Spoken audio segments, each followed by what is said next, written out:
Hi, friends. Thanks for joining us. Do us a favor. Smash that subscribe button.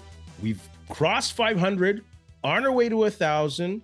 Help us get the word out. Benny, where can they find us on social media? Yeah, get us to 1,000, guys. Come on. You can find us, Ray Benny Sports. We're on Twitter, Facebook, Instagram, TikTok. Also, check us out on Reddit and Discord as well. And leave us a rating on your favorite podcast provider. We hit 500 all being like divas. Yeah. Come on now. Just do some more. I mean, get 1,000. some more. Tell your friends. Tell your friends about it, Yes, share the link. Exactly. Is that how the kids say it now? Share the link? Probably something different than that, but whatever. We got some Blue Bomber talk. We got some CFL talk. Of course, we got some Winnipeg Jets talk brought to you by Fahrenheit Airbrushing. We got a little bit of NHL talk, but let's start off with the Winnipeg Blue Bombers. With the CFL, with the football ops side pretty much settled. You got your GMs, the coaches are settled. What are the two biggest questions facing the Bombers this offseason? Give me one of yours. Basically, I mean, the biggest one is their best player. Will Brady Oliveira be back? Can they work out a deal to bring him back? Or, I mean, does he end up going to the NFL or does he sign with a different team? That would be tough, eh? Like, you cannot replace that guy. Like, as much as I wanted Johnny Augustine to get a shot a couple seasons ago, Brady Oliveira is the man. Yeah, he's the most dynamic running back, passport aside. Yeah, he took over the league this year, right? And over even last season. I mean, he had a good season last year too, and this year he just took that next step. You just expect more and more out of him every year now, right? Mm-hmm. So you're like, what's the next thing he's going to do? And to lose him possibly to the NFL or somewhere else in the CFL would be a major blow for the Bombers. Would not want to face him. No. Most dynamic offensive weapon in the CFL right now. Yeah, I mean, if he goes, I hope it's to the NFL and not somewhere else in the CFL. But be tough. The NFL will be tough, just the speed wise kind of thing. But he's a big bruising back. But yeah, it's hard to see him it would be hard to see him in another jersey. That'd be horrible. Oh, for sure. The question I have is one of the biggest questions I have is who will be retiring? Kyle Walters mentioned it. The timeline is about a month that they're going to give guys to let things settle down, let the emotions kind of cool off. And it'll be interesting to decide who hangs them up because you have names across social media like Jake Thomas, Stanley Bryant, Jamarcus Hardrick, Mike Benson, Patrick Neufeld, Mike Miller. We know that Big Hill and Caleros are back there in their 30s as well. But yeah, some of these guys are in the later stages of their careers. And this was a taxing season emotionally, putting these 2 seasons back to back with not the end result that you wanted. So I understand. Yeah, you need some time to just chill, but that concerns me, obviously, who will be retiring.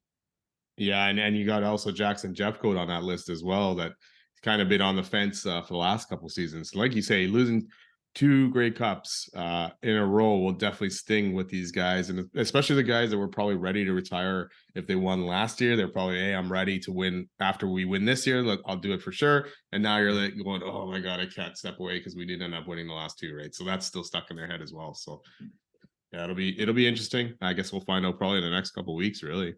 Yeah, man. December, mid-December-ish. Yeah. Like, it's heartbreaking as a fan. Like, can you imagine? Like, as a player, I can't imagine. No. What's your other question? And that kind of ties into all this. After those guys make their decisions, will the Bombers end up making the right moves in keeping the right guys and bringing new guys in to be able to contend again in 2024? So there's a lot of questions. A lot of guys are obviously free agents, right? Yeah. You got to keep, I mean, obviously you want to keep the right ones, but are you going to pick the right ones or go with someone else and the other guy shines that you didn't keep? Or you bring in another guy thinking he'll replace a guy that was already here kind of thing, and he goes and shines somewhere else. So some big decisions. And I trust this front office because they've made the right decisions quite a bit over the last how many years. So I trust that they'll do it again. And, we just got to put faith in their decisions. Again, a lot of people question Andrew Harris. Are you keeping, are you making the right move by letting Oliveira take over in Augustine? Because it wasn't really Oliveira at that time. It was both of them, right? So, yeah, so tough decisions. Hopefully they make the right ones. Harris got that chip that year. He did. Son of a gun. But then maybe possibly you end up losing Oliveira to somewhere else, right? Maybe he doesn't stick around if Harris sticks around kind of thing, right? So maybe. Yeah. Another question I have, and I might open up a can of worms, and it's not that I don't believe in him as a player. Clearly, he's MOP caliber every year since he played that first game, which was the last game of the season, and then brought the team to the Grey Cup. Zach Collaros, how are the playoffs big games a concern with him? Because statistically and obviously result wise, it's shown that he is not at his best in these big games. And I don't have the answers to it. I don't know why. I'm obviously just going off the eye test. There are so many other things to consider. But when you're looking at your quarterback as a number one position on the team to lead the team and play prime during your prime games, sometimes it's a little concerning. So I'm wondering if he will, I don't know what needs to be done in the offseason, but if anything has to be done. But yeah, it's a question that can't be answered really, I don't think, by me. No, but it's a valid point because yeah, he has not looked good in the playoffs. And the tail end of these seasons in the Great Cups, especially the last two for sure. I mean, the first one he was fine, second one not bad, but the last two, very questionable, and he's just not making the plays that we expect out of him. Like the stuff Yeah. we see in the regular season when he's just on fire, right? You're watching this going, wow, he can really do this, and then Great Cups comes, and it's like, okay, we need the other guys to step up because he's struggling, and the first one, it helps quite a bit because you got a running game. Unfortunately, they didn't stick to it much in that second half this year. So, yeah, valid question. We'll see. Hopefully, you can figure it out. We're going to keep rolling with quarterback and free agency and looking back at the Bombers' past because in 1993, they kind of had a similar situation with a great quarterback named Matt Dunnigan, and they had a backup. And as Todd, the administrator on CFL Chatter, mentioned, the backup is often the most popular player in Oh, yeah. town. Yes. And Dru Brown is kind of with that. Like, I'm sure almost the majority of all Bomber fans are like, yeah, Caleros is a starter. But there's that always like, if Dru Brown goes and he becomes great, what happens? So I don't know. What are your thoughts on that situation? Is it comparable?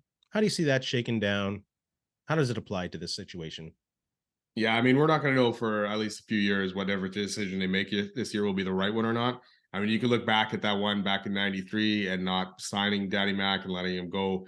I mean, the guy had a great career after that. He would have been a great Bomber quarterback for a long time. We wouldn't have, been rolling through the Chris Vargases, the McDougals, all that stuff for a long time, right? TJ Yeah. Vargas, all that, or TJ Rubley, sorry. But yeah, but now you can look back and go, it was a bad move. But hey, Dunnigan was still coming off some pretty good seasons.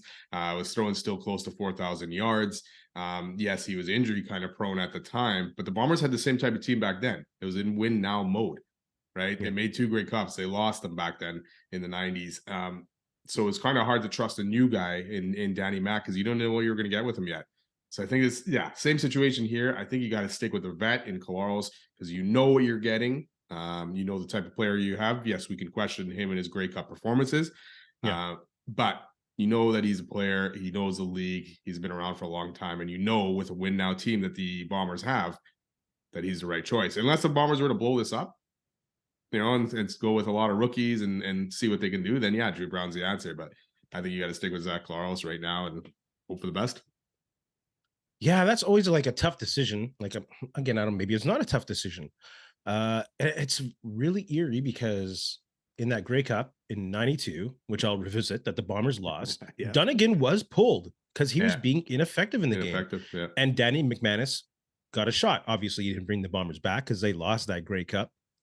But there was, I think, a little more calling for Danny Mac back in the day. Here, I don't think we like, 9 touchdowns, 0 interception, league record. But I don't know if that's enough because, like someone mentioned on Twitter, when Calgary had enough time to game prep for Dru Brown, he did not look as good as he did when he brought them back against Edmonton 22-0. yeah, exactly. Yeah.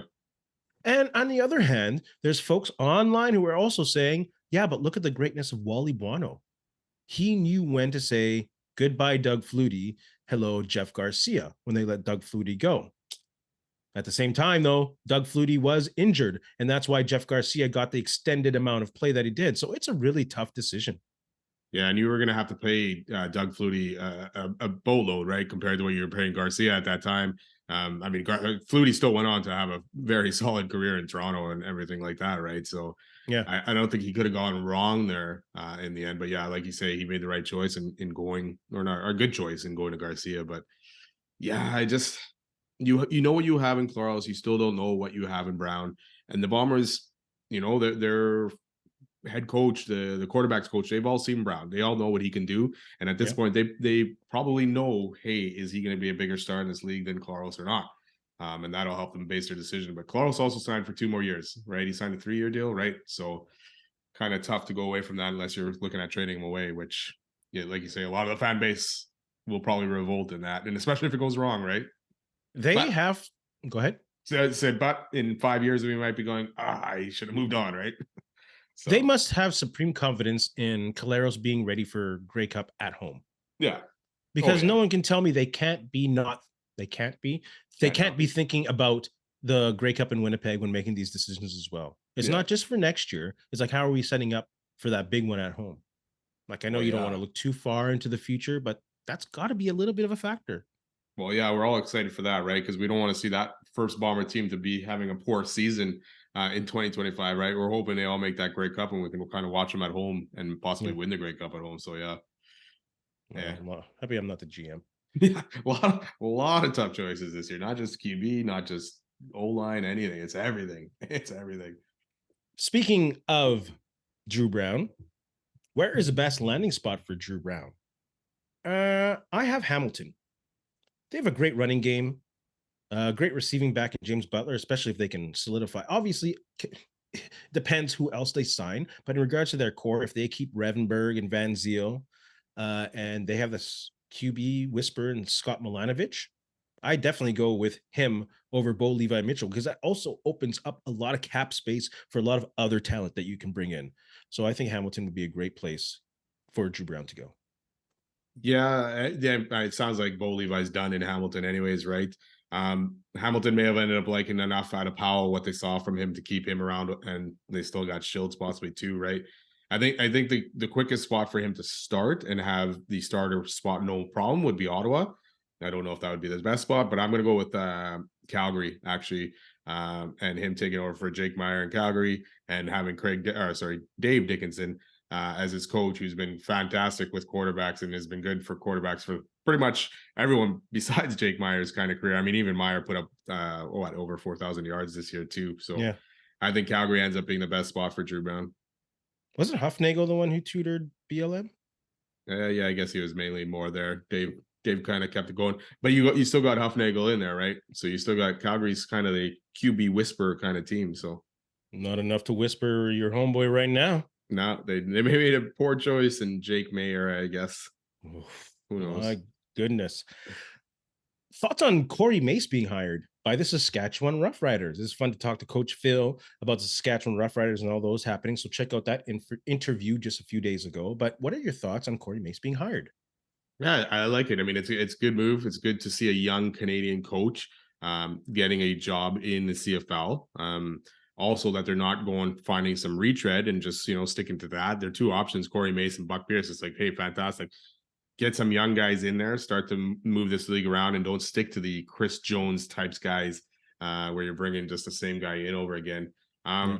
Pretty good rise for him, right? I mean, he just started coaching in 2016, and I was D-line coaching in Calgary, and then only 2 years as OC in Toronto. So pretty big rise for him. So I'm excited to see what he can do. I mean, I don't want to see Saskatchewan do well anyways. Just kidding. But yeah, I hope the best for him.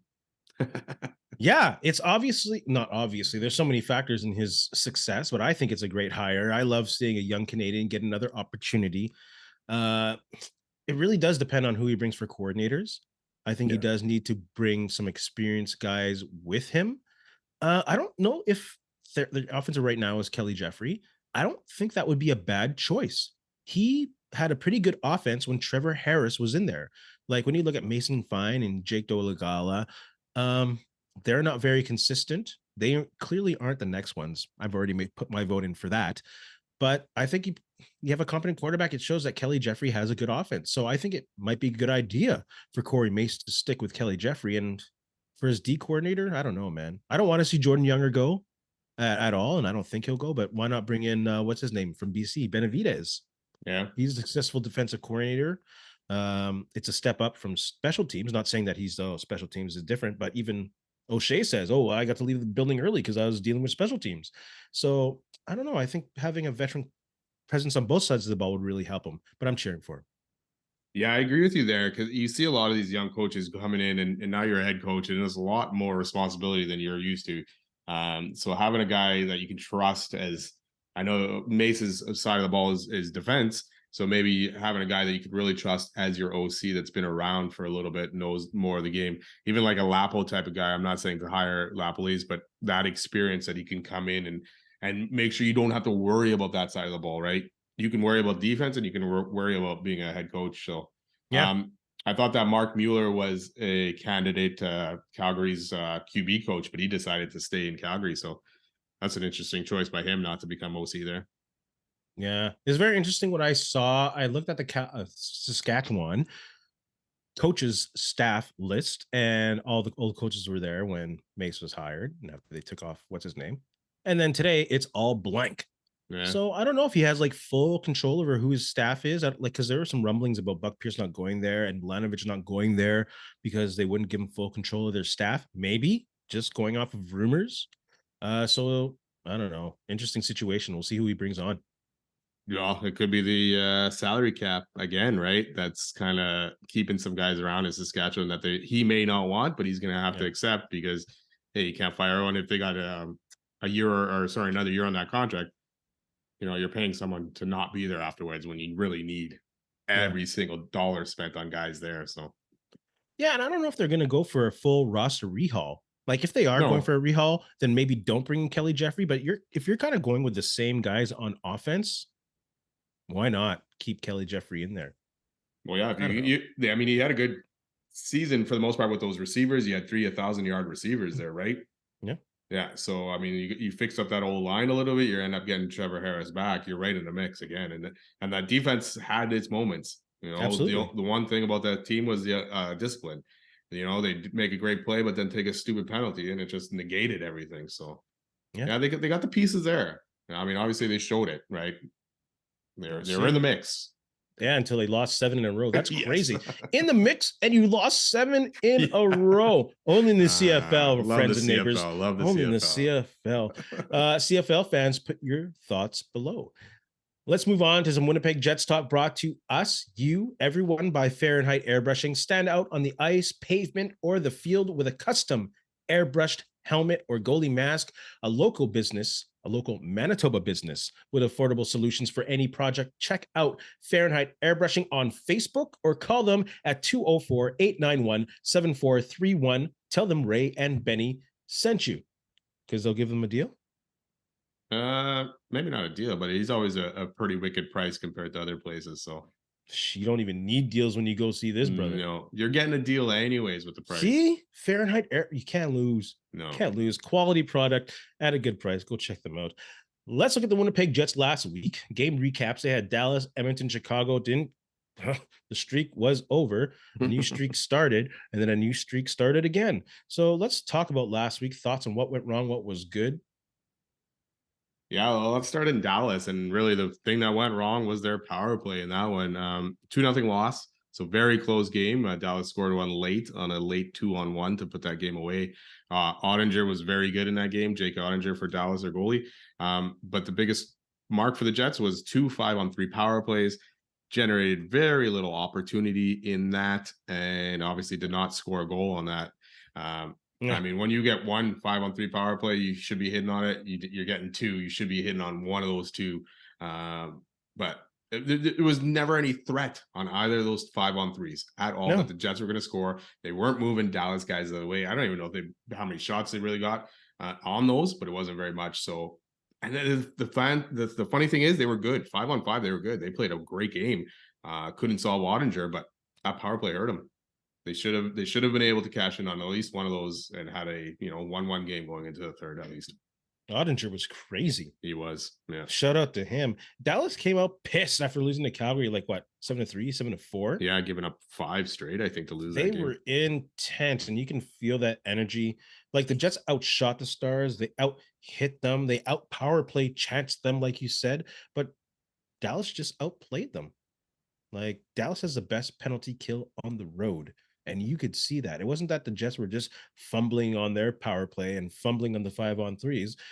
Dallas has a very effective and very active penalty kill. They don't just sit around on the back of their heels and wait for something. No, they try and make you make a mistake.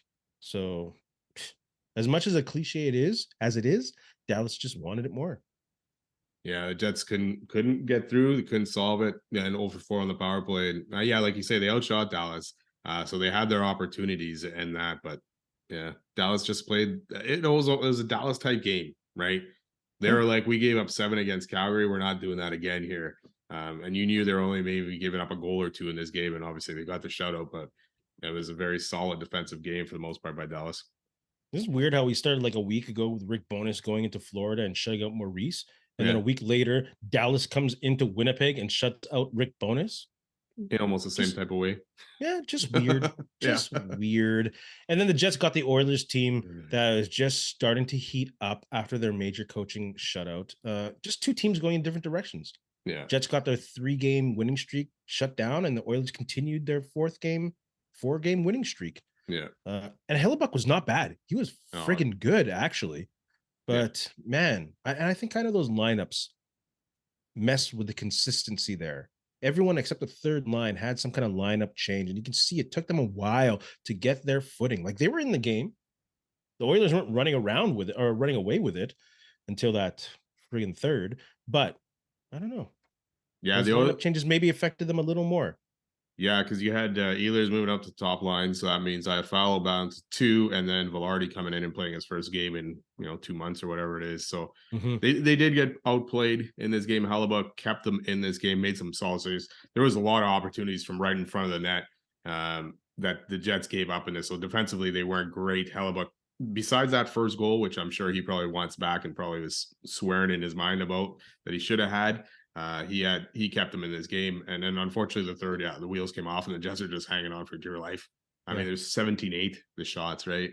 And that late power play, which ended up going against Velarde for holding McDavid's stick. It was probably a bit of a lazy play there by Velarde, and maybe he was kind of feeling it in his legs first game back. He's a little bit tired, and now McDavid was on for that whole third period, and he was giving her Ugh, left and right. that Those guy stops, those turns, and everything. It's like, oh Jesus, watching him. It's like he's here all of a sudden, and then all of a sudden he's just over here, and makes no you blink, and sense. he's like, well, how did he get over there? So yeah, Edmonton deserved the win. Unfortunately, the Jets couldn't steal even a point out of this thing. That was the Oh, kicker after. and like this is an unpopular opinion because it's mine. I don't think Ehlers should be on that top line. Never mind what happened in the last game.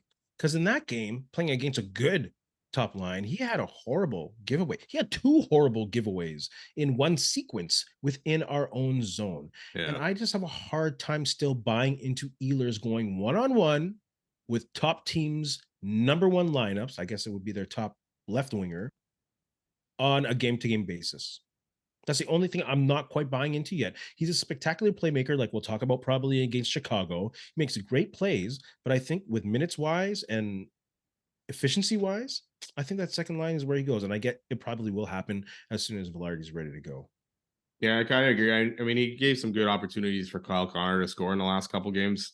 Yeah, And I mean, absolutely. he's set up the winner with Barron last game against Chicago, but I kind of agree with that. And plus, I like the way the second line was playing. Yeah. And I Yes. follow with Scheifele and Connor was fine. Yeah, you're having a couple bad games where you're not scoring, but it's not like they were getting scored on either, right? Yeah. So I would have just waited, let Velarde do his time on the fourth line till he gets into game shape, and then if you had to switch anyone, you go I'll follow in Velarde kind of thing, right? But Absolutely. I would have kept that second line the way it is because it's played well. Or if you're putting Velarde at center on that second line, I don't know what they're going with there, but so yeah, Let's I talk like about. Ehlers Go where ahead. he was as well. I agree. Oh, right. Thank you. Someone agrees with me. That doesn't happen often with And I Winnipeg usually Jets don't. hockey. I usually don't. Yeah, I'm I like, know. yeah, put Ehlers on the first line, but Yeah, I usually throw shit at the tuck and oops. I throw stuff at the wall and whatever. Let's talk about the Chicago game. What are your thoughts on that?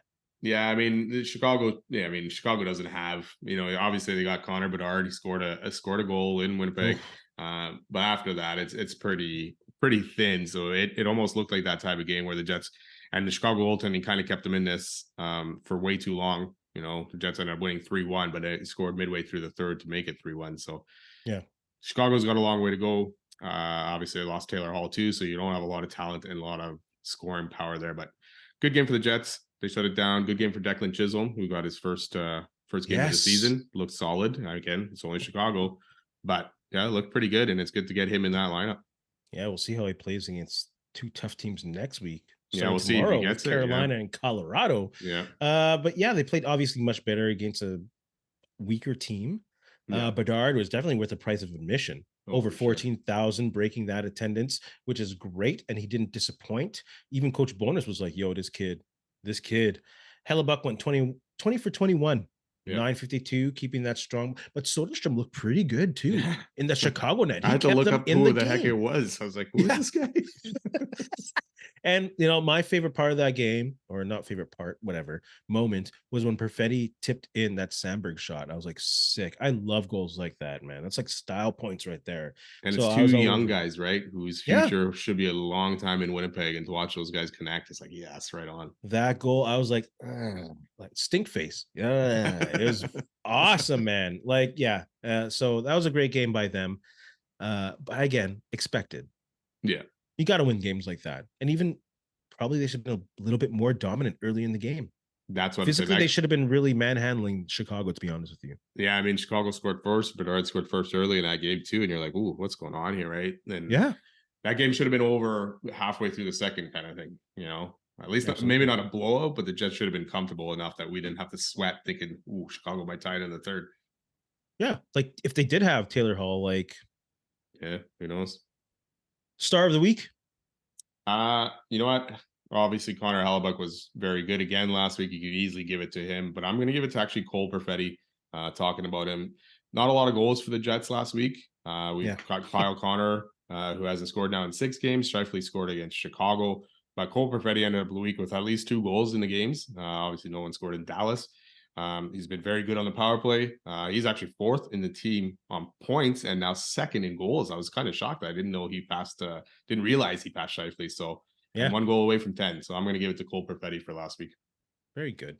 Like the kid's really finding his game right now. Oh yeah, I'm gonna go with Mark Scheifele. Again, like you said, there wasn't much goals to go on. Not many points to go around. Hellebuck did have a great week, but I'm gonna go with Scheifele because of his 200-foot play. He was very like I guess you notice that more when there aren't as many goals being put on the scoreboard. Of his 200-foot play defensively, he was very good. So yeah, just on that reason alone, I'm gonna give it on Scheifele. It's like the hardest working player is gonna get Player of the Week for me. yeah. He keeps being an example. He's kind of taken Perfetti under his wing as well, right? Yeah, Yeah, good article on that by Murat Ats. And so yeah, it's good to see if he's turned the corner, and now he's playing defense this year too. So hell pretty yeah, good season for him. yeah. That Murata Tesh knows what he's talking about. Let's talk about the games upcoming. Carolina, Colorado. What do they need to do to win? Who are you looking to step up? Man, you go first. Go ahead. Start with I, Carolina. I look at these teams and they're both, Carolina's 5th for goals for. Colorado's also up there as well. So they got the firepower, right? So it's going to be tough. The Jets are going to have to limit opportunities, obviously. Stay out of the box. Colorado's power play isn't as good, which is surprising when you got a bunch of guys um, over 30 points already on that team. And you look at the power play and it's middle of the pack and only around 20%. So um, for me, Carolina, they're 6-3-1 in their last 10. So they've turned their season around. They're having a rough middle go of it, but they can be scored on. Antti Ranta's probably starting as Anderson's still out. So they don't allow a lot of opportunities or shots on goal, but the goaltending is struggled. So hopefully the Jets can take advantage of that. Because one good thing over the Jets of the last few games is, yes, not very many goals, but the opportunities have been there and they've Yeah. been creating a lot. So if they can do that against Carolina, they'll have a good chance. Did you say Carolina is top 5 in goals? Yeah. Or sorry, That's they're 5th for goals for. that's crazy because they really haven't found their offensive stride. They haven't been up there in regards to high danger chances. Like a lot of people are saying that their offensive style right now is kind of handcuffing the offensive skill that they have, and they're second in the Metro. So that's crazy that you say that. Well, Uh, I'm gonna just double check Carolina, right now. no, but But it's yeah. true. It's true. Yes, it They is. aren't Yes. scoring Yeah. at the rate that they should be. Carolina, the Jets have to keep them out of Hellebuck's face. They can't let them get any offensive momentum going because they are getting a lot of shots on net. They're just not Yeah. converting. So they got to play a physical game with Carolina. Yeah, They do. and Carolina's number one in shots per game. Yeah, So yeah, they got to beat their ass. and You know they've what? given up the lowest. But like I said, their goaltending is not good. So Ugh. and they have a solid balance lineup, almost like the Jets. You don't have a like Colorado has a few guys over 30 points. Carolina doesn't have anyone who's run away with it. They're all in the same range of Yeah. points and goals, so they can score anywhere in that lineup. Colorado, another damn good team. Cale Makar, like, come on. He's Yeah. putting like these offensive numbers up. He's leading his team in scoring. He's fourth in the league in scoring. Dude's playing over 20 minutes, and no one talks about Devin Tays' partner. Like, the only thing we can compare it to in Winnipeg was when Enstrom was with Bufflin. Buff. Not in regards to points scored, but Yeah. in regards to letting Buff just roam the ice Yeah. and letting him be a presence physically and sometimes offensively. So, man, don't forget about Devin Taves either, because he's having a great year. Colorado, I don't know what they got to do to beat them. Honestly, I don't know. Yeah. Like, you can say they got to convert on their power play. Yeah, okay, I guess so. What else? They got to cycle the puck well in Colorado's zone. Sure, they just got to have a perfect game to beat a team like Colorado. Yeah, I think both of these games are going to be almost like that. Colorado again, they can score, so you got to keep them. You can't give them the same opportunities you end up giving Edmonton in that game. Right in front of No. Hellebuyck, or just where the center of the faceoff dots or whatever. Keep them the outside if you possibly can. Yeah. This is also on the road, so the start of a 4-game road trip for the Jets there. First game with Colorado. The one thing again, Gregorov probably didn't say that right. Gregorov, goaltender, has not played very well. He's under 900 save percentage. So again, maybe you can take advantage there. The Jets have the firepower to do it, and Yeah. maybe get Kyle Connor rolling again here, and you can score a bunch of goals and possibly get into a bit of a shootout if you have to. But yeah, it'll be a tough game in Colorado, and Colorado, yeah, obviously can score very good as well. The power play is not great, like I said. Penalty kill is very good, so this will be the first meeting, and then they play again just over a week later in Winnipeg after. So 2 big games for the Jets. Off the top of your head, who needs to step up in these 2 games for the Jets to have a chance?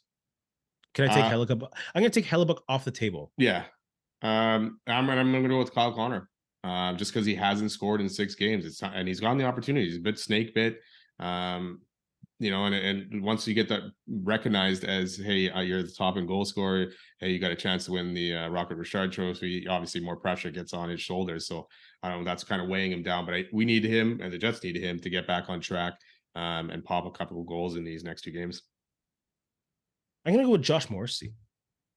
I think both defensively and offensively, he has to be on point for the Jets to have any kind of chance. Of course, like I said, Hellebuyck, yeah, off the table. But I think for him to play solid defensively and offensively to start that rush, if he has really good games, I think the Jets have a really good chance to beat both of these teams. He's been very good so far this year. Again, I like his play. I like watching him play. He's just in the mix. Yes. He's in there offensively. He's back there defensively. He's taking hits. He's smaller guy, but he doesn't back down. So fun to watch. I agree. Thoughts on fans calling for Arneal over Bonus? Do you want to go first, or should I go first on this? Go ahead. Like, shut up. Shut. That's it. That is it. That's my rant. Shut up. Yeah. People need to chill and relax. I mean, it's a small sample size. Plus, I mean, the schedule wasn't the hardest for Arneal either. Plus, what do you think he's running? He's running Bonus's system. He's doing what Bonus pretty much wants him to do and following the same script. Yes, he may put someone out on the ice differently or give someone 30 seconds more in one game. Again, with the Perfetti stuff, he's playing less than a Bonus. No, he's not. He was out of range where, like you had said, you had looked it up, 14 to 17 minutes. And that's where he was, and then he was in a bunch of games where Arneal only playing 14 minutes. So chill out. Let's see what happens. Let the season play out. I'm sure Arneal is probably in line to take over for Bonus at some point, because that's what they probably want. But let's relax on this and let Bonus get his bearings back behind the bench. It's crazy. But hey, it's Winnipeg. We always like the backup, right? We always like the backup quarterback, Pat Barnes, all that kind of stuff. We're always looking behind for. You like that name? Give me a break, dude. If he didn't go to the Cleveland Browns, he might have had a future in the CFL. He messed himself up. He went to Cleveland Browns, didn't he? I think so, yeah. We were Yeah, he so got shot, excited for that guy. and they And then when he left. played, it was like, but he wasn't even good actually when he played. So Clown show. A little bit of NFL talk after the thought. After thoughts on Corey Perry incident. you Uh, said, hold on, you said NFL talk, just NHL talk, right? NHL Corey Perry incident. Whatever, people understand. Yeah. Nice Don't- gesture from Chipman to reach out to Bedard about the annoying questioning from Winnipeg media. Have some class and shut up. Like yeah. the Corey incident was taken care of. It has nothing to do with Bedard and his family, and you're still trying to play this narrative. Like, give me a break. And there are people online saying, well, Chicago should say what happened. Shut up. That doesn't give anyone an excuse to spread false rumors about this young man and his family. How embarrassing for that experienced journalist to try and bring up that garbage like he was on Twitter. Ugh, losers. Did we ever find out who that was or no? No one ever I'm not named saying him, their right? name. I'm not saying Yeah. their name. Yeah, I mean, Perry's he's released a statement, right? He's working with experts in mental health and substance abuse to discuss his struggles with alcohol. So it's like at that point, okay, that's enough information. Move on from it. And yeah, the guy asking questions to Bedard, it's like this is ridiculous. You know, the rumors went crazy and people were whatever all over the internet, and there was a lot of people that saying, "Hey," like especially TSN reporter guys were like, "This is not true. Stop with the rumors. It's bad. It's a Yeah. bad look, obviously, for anyone spreading these things." So yeah, for this guy to ask when it's kind of been settled already at that point, what's going on? Plus, Bedard's he's 18. You know, you want these rumors for this guy. This guy is coming to Winnipeg to play his first game, and this is the type of question you play or Yep. ask him. You had so many questions you could ask the guy. So yeah, terrible. Hopefully Perry gets the help that he needs, and people just move on from it. That journalist. What Yeah, an idiot. Are you new to the game? Like, what are you doing? Making Winnipeg look bad. yeah, Sad sack clown. Winnipeg Sports. Sea Bears signed Mike Taylor, HCGM, head coach GM, to a year-round contract extension. 2-year contract extension, year-round contract. Thoughts on that? I didn't realize that was a rarity in the CEBL that these guys aren't hired full time year round. Yeah. That was interesting. But great move. Great season last year for them in their first season. Their offense was very good as well, and plus he brought in a lot of. I mean, he's a GM as well, right? So he brought these guys in and made the right moves. And plus, it sounds like him being year round, he'll be involved with all these programs that the Sea Bears are attaching their name to and helping run over the course of a season. So good to have someone like that who wants to stay in the city and to help get basketball growing in Winnipeg as well. And it's good to have a year-round contract because you have access to team. What do you call those things? Team Benefits, stuff. health benefits. I don't know. Team stuff. Team Stuff. resources. That's the word. There you You go. have access to team resources all year long, so that makes scouting more efficient. That makes like the ability to operate a club efficiently to win. Like, of Yeah. course, full time is better than part time being around the scene. So That's why I was uh, like, what? Full time? It wasn't full time before. well, that's the thing with a fledgling league. Yeah, You I only guess have so, right? so much money and the Winnipeg did so well, and they saw the benefits of doing well that they're like, "Yo, we got to spend money, make sure this thing continues." So good on David Asper and the president, whose name I can't remember because I didn't write it down because I'm not a journalist. I'm a fan, but congrats to them for signing him to a 2-year extension, year-round contract. Yeah. Uh, let's stay with the Sea Bears. You talked about staying in town with those programs, and they have the Winter Sea Bears youth program established. It's great. You got to have those things in the community, and it's great that you can provide basketball free at a high performance facility to a Yeah. lot of athletes. Of course, it's a great thing. Yeah, and to kids and everyone who can afford it as well, this gives them an opportunity to learn the game of basketball. And hey, you never know, they'll fall in love with it and get better with it. So, yeah, it's a program with the University of Winnipeg Westman and the Bisons as well, and Bison. So, yeah, fantastic. Again, the Sea Bears are doing things right to get themselves into community and help do stuff in the community as well. So that'll keep people going and people looking up to this franchise as a model franchise kind of thing. So good for Yeah. them. Continue to do these things. It's great. And it gives them access to talent locally, which grows the market Yeah. and grows the skill level. Yeah. That's awesome. Can't go wrong. Benny, you have anything to say to our friends? You know what? Just thanks for a lot for listening. Don't forget, subscribe, follow, and have a good couple days. Don't forget to check out our interview with Coach Phil Reacts in our archives. Check out all of our archives. Bomber fans, it's the offseason. We have talks with James West, James Murphy. Who else we got? Willard Chris Reeves. Walby, Chris Willard Reeves. Yeah. Drawn Bolden. Ron That was Bolden, a Dave good one. Benefield. Look, see, And go hey, check them out. Don't forget our Kurt Keelback interview too for Jets fans. Look at that. We got some great interviews in the archives.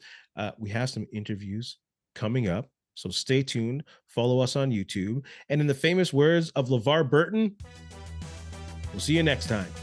Hey, friends and neighbors, don't forget to check us out online on Facebook, TikTok, Instagram, and Twitter at Ray Benny Sports. And don't forget to check out our YouTube channel. Leave a like, leave a comment. Tell us what you think.